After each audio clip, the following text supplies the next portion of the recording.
interessante. Por isso que realmente o termo é regulamento da vida, né? A gente precisa sempre estar... Dá a impressão que às vezes a gente é um carro, né? Nós temos que fazer a revisão, Mas olhar... né? Mas é. Então é interessante. Isso daí, doutor, eu sou muito leigo no assunto, eu não sei nada. Meu negócio é HD, processador, dados, né? Essas coisas. Só que eu vi que realmente, quando você, doutor, falou sobre nós somos uma máquina e tudo tá falando que tem que fazer certinho, é como eu vejo um computador. Você tem que sempre regular, fazer certinho também. No caso do Heitor, um carro. Então, caramba. Só que o ser humano é a máquina perfeita. É perfeita. Só que a gente só tem que aprender a usar, né? E saber como ela funciona. O nosso maior sofrimento é lidar com os nossos pensamentos. E os nossos pensamentos, eles geram a nossa realidade. Sim. E quanto mais você der intensidade e se identificar com pensamentos que você teve, mais forte você vai ficar, né? Só que quem disse que nossos pensamentos são reais, né? Quanto de influência eles são gerados pela criação que a gente teve na infância, né? Então, Reflexo, né, doutor? E tudo está envolvido, né?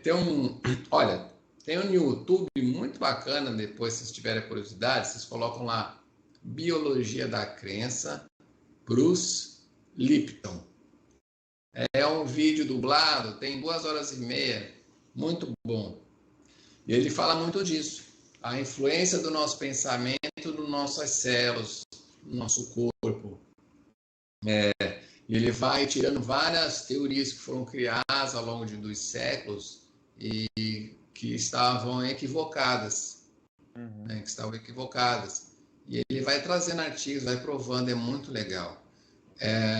Ele prova que as células-tronco, né? O que ele viu? A célula-tronco, ela pode dar origem a vários tecidos, né?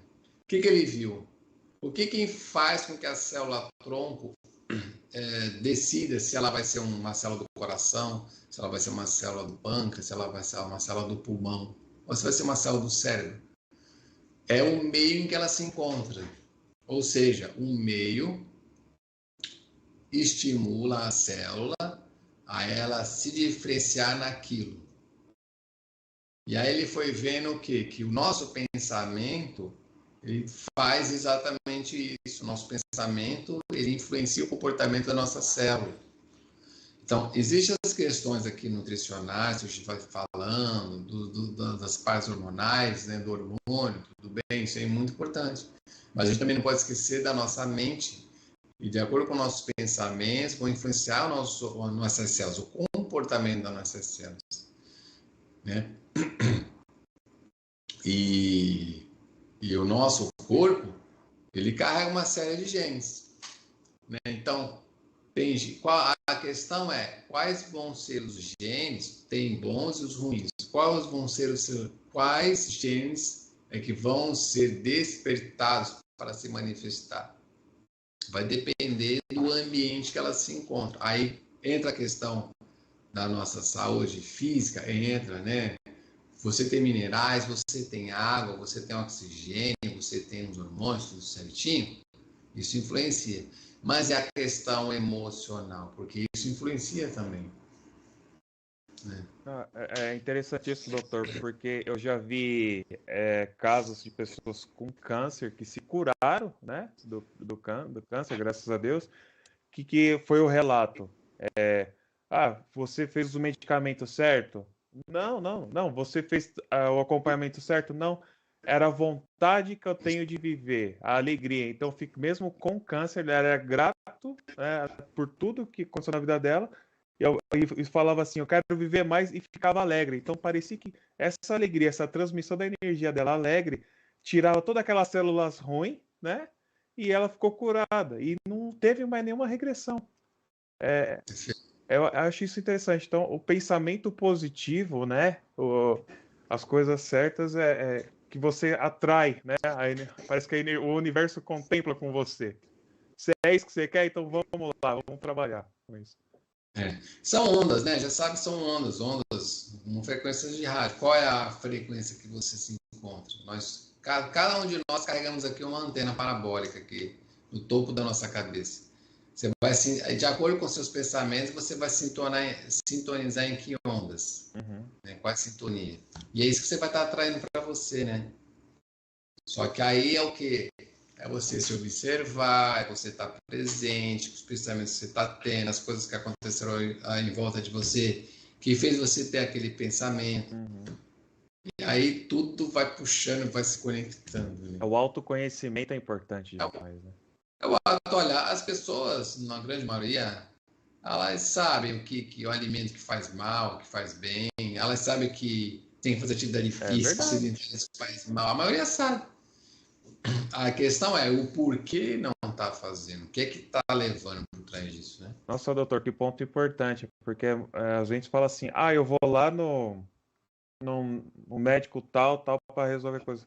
Mas espera aí, é verdade, a gente sabe que é certo e errado. Você olha a sua alimentação, tá comendo no horário certinho, de repente hoje eu comi meio-dia, amanhã 2 horas da tarde, no outro dia 11 da manhã, no outro dia só jantei, já desregulou tudo. Então a pessoa realmente sabe, só que, né, às vezes entra aquele domo dela, não, vou seguir desse jeito mesmo e lá na frente depois tem as consequências. É como você, doutor, fez comigo. Você já soube o que tá fazendo de errado, que você não tá dormindo direito, tá vendo? Então, realmente.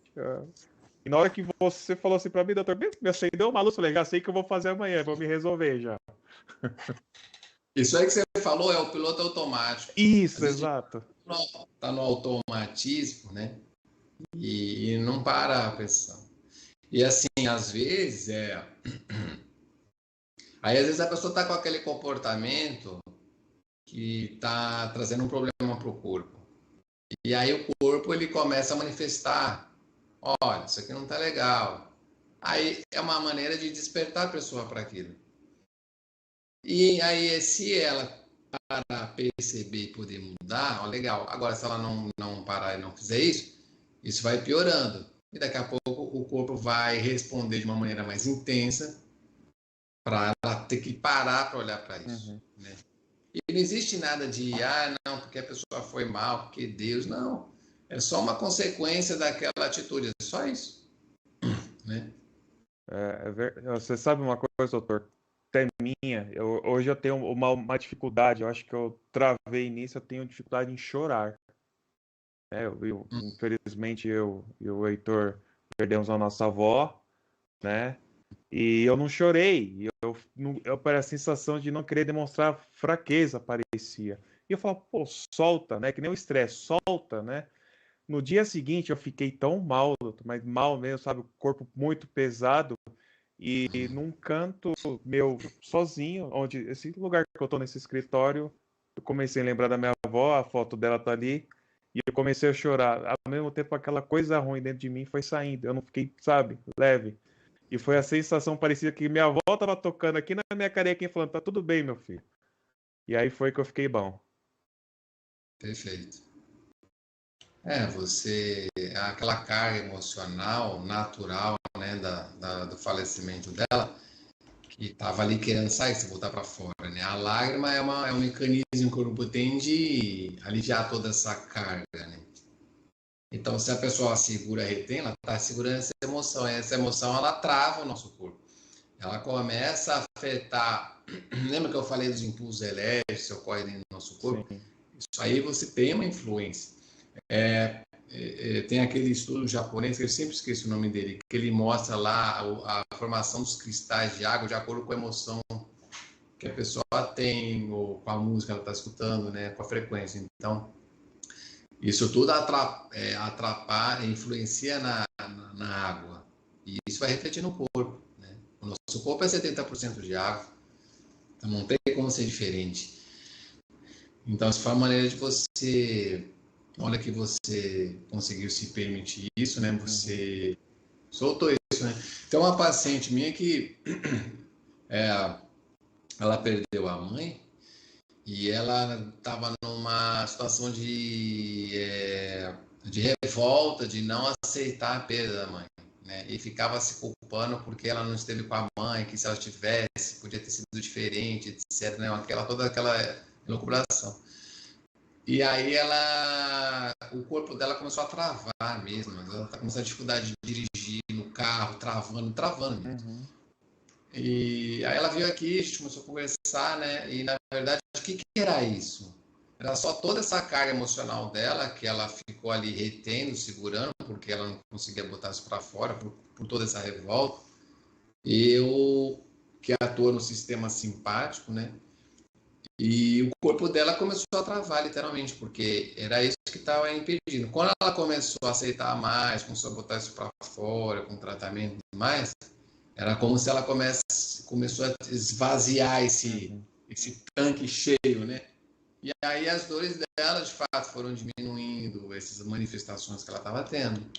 Então o corpo, ele manifesta, de fato. Só aí isso que você disse é mais um exemplo de que ele só respondeu o que estava acontecendo, e você percebeu e conseguiu entender até a causa. É isso. Caramba. Vai chegar um dia que você não precisa mais de médico. Não, que isso, doutor. Vou precisar encontrar outro emprego. Aí, Calma, a doutor. tecnologia não chegou nessa parte ainda, não. A doutora Maraiziski, não sei se eu pronunciei correto, aqui no Instagram, ela falou, obrigado, viu? Masaru Emoto, é isso mesmo. Esse é o nome do japonês que fez esses estudos